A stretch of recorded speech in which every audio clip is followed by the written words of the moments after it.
Chelsa. In just moments, we'll get to our best bets. Yesterday, I worked Sunday's bets here on the BetQL network, and I worked with Travis Thomas, who is moving on and leaving. And I've known Travis for a long time.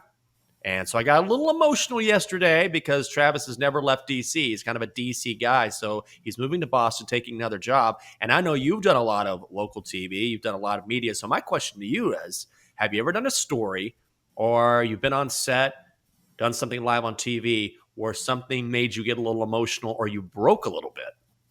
Yeah, I covered the Marlins game. It was the first game back after Jose Fernandez died. And then D. Gordon hit a home run in his first at bat. He was very close with Jose Fernandez. And if you remember, that was a really tragic story. I think he was, 23, 24 years old, a big part of that Marlins team. A really good pitcher, too, as much as we talk about how much the guys loved him, but also one of the best pitchers in the Marlins organization. So that was really emotional. And it's hard because as a journalist, you're not supposed to show emotion, but at the same time, you're a human. Yeah. Oh, absolutely. I don't know if you cover news sports long enough and you run into enough human interest stories or you connect with enough people, at some point you can't not be affected by what you're covering or people you connect with. So I totally get that. That's happened to me a handful of times, not a ton, but there are also some stories I've covered over time, and you just can't help when you see the emotion in front of you, particularly if you're doing an interview with someone who has been through something traumatic. You can't help but sort of feel what they're going through. So yeah, I've been through that as well. Almost broke yesterday, but I sucked it up. I held it inside, and I'll save it for therapy or something like that. Like Jake would do. He's also not dying. Like, he's just going where? Like, he's just leaving DC.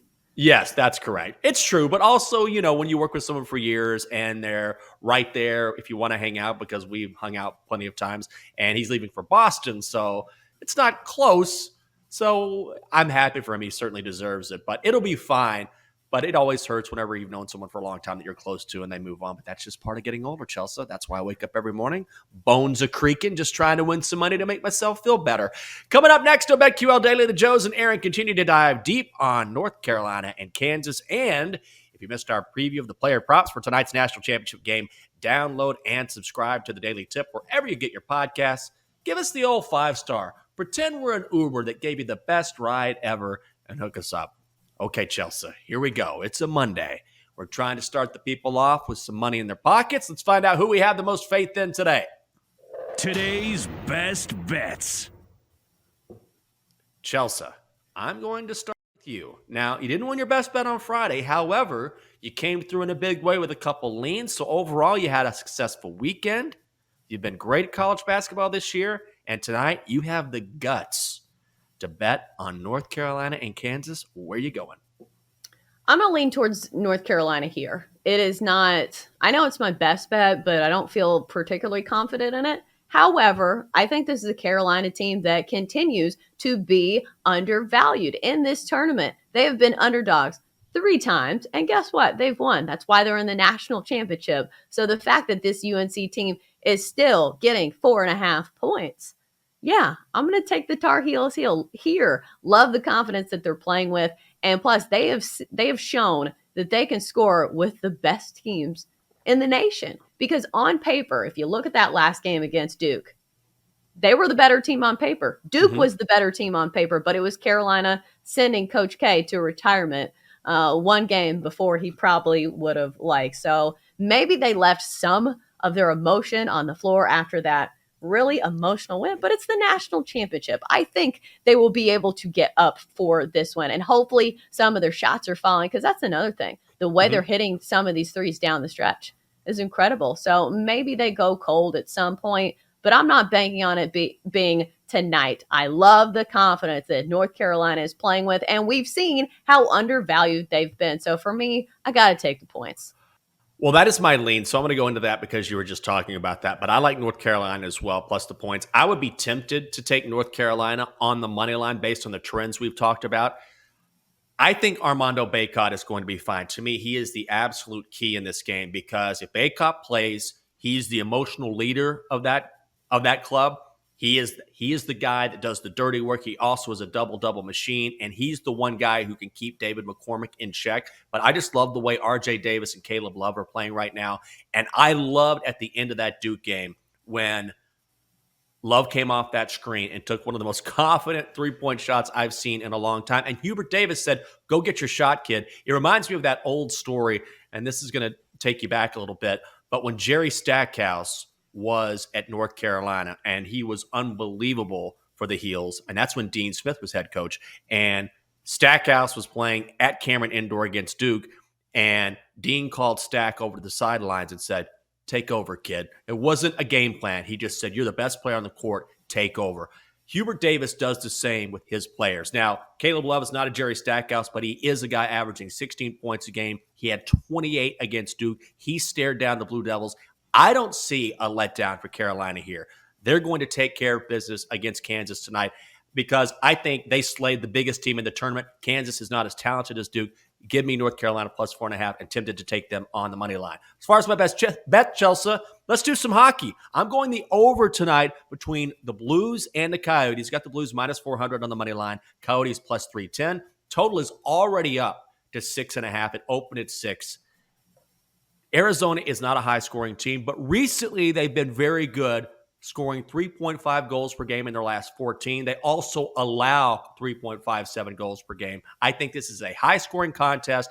I'm going to lay the juice and play an alternate total at 6, minus 130. Give me the over here, and let's try to make it 5 straight on the ice.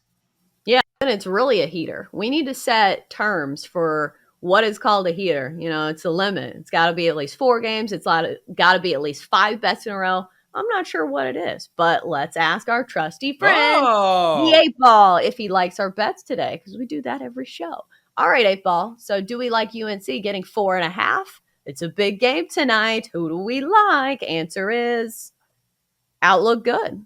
Oh. Ooh.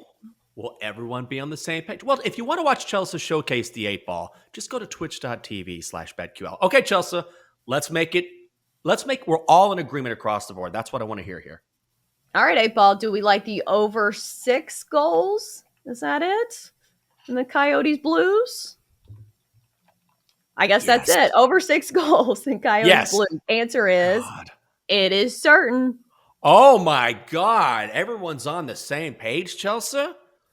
I have a feeling that you're going to win, I'm going to win, and the donkey will lose. So let's check in on the Chalk Donkster. Now, full disclosure, if you're watching this show on Twitch, you see that the Donkster is not here. I'm at home. The Donkster, I saw him yesterday because I was in the studio for Sunday's bets, and I didn't even acknowledge the Donkster because he had a losing night on Friday. I didn't say hello. I didn't stroke his little mane. I just glared at him like a demanding father should, and I let him know that I didn't appreciate him picking some losers. So I need a win from the Donkster tonight, and here's what the donkey says.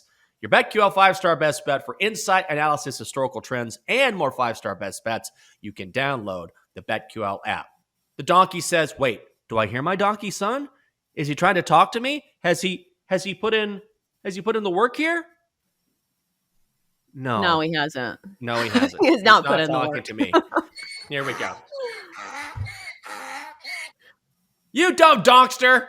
You don't get to speak the entire show. I finally give you permission to speak. I give you a platform on which to speak, and your 10 seconds slow as molasses, this guy. My God. Normally we say when the donkster is making a computation, he goes beep, bop, boop. He actually is like beep, bop, boop. So dumb. All right, donkster. He says he has a 3-star play for BetQL tonight, and that the best bet in tonight's national championship game is under 152. Chelsea, I believe you are in agreement. I keep getting shoved into this corner with the under. Jason Scott was like, Chelsea, you love the under. I was like, no, I don't. I think it's high, but I don't love the under. But I will say Jason Scott of BetMGM likes this under too. So maybe the Donkster has it right for once. No, disagree in a big way. I'm going over.